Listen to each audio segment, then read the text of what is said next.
Hey guys, this is Jason from Intricate Art Spine and Body Solutions. You can check us out at intricateartseminars.com, and you can email me with any questions you have, jason@intricateartseminars.com. So today I just wanted to talk about peripheral neuropathy. This is one of the most common questions I get asked in class, right? So is dry needling and joint manipulation good for peripheral neuropathy? And the answer is especially the combination of those two treatments is the best way that I know how to treat peripheral neuropathy.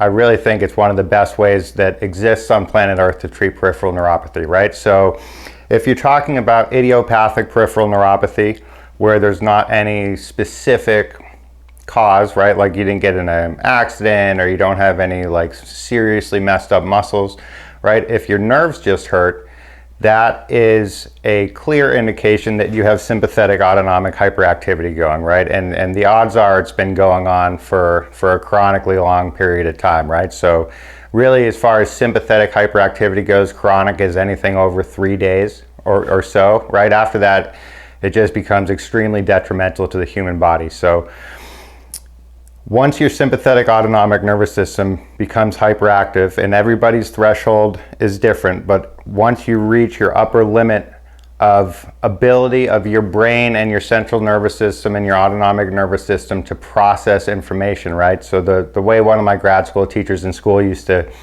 describe it is you can probably handle having a couple of screaming kids in your house, but if you had 10 screaming kids in your house, right, it would be unmanageable. And that's what goes on with your nervous system, right?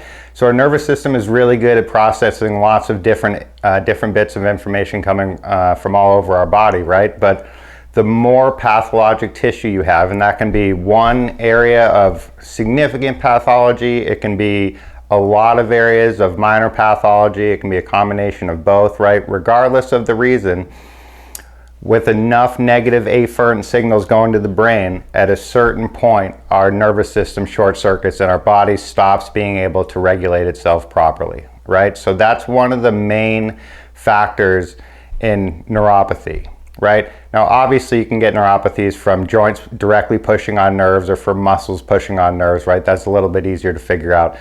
It's another reason why implementing joint manipulation following dry needling is really, really good to do.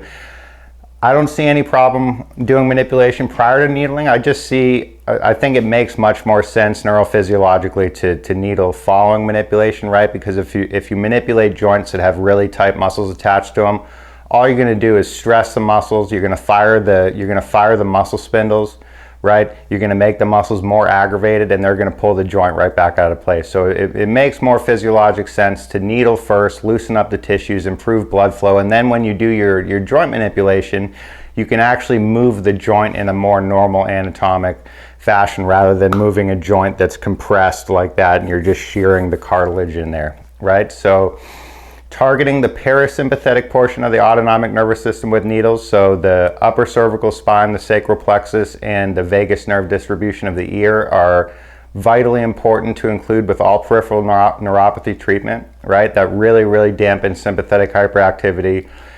It elevates parasympathetic hyperactivity, which reciprocally inhibits sympathetic hyperactivity, right? Or you can say it depresses sympathetic hyperactivity, which reciprocally elevates parasympathetic activity. You can look at it both ways, right? But overall, there's no faster, better treatment that I know of to normalize soft tissue to normal length, right? And then if you follow it by joint manipulation and you add in parasympathetic specific treatment, you can fix a huge amount of chronic neuropathy in short order, right? If it hasn't been going on for that long, it's even easier to fix. But dry needling combined with joint manipulation, by far the two best tools that physical therapists have at their disposal to treat and resolve any type of neuropathy.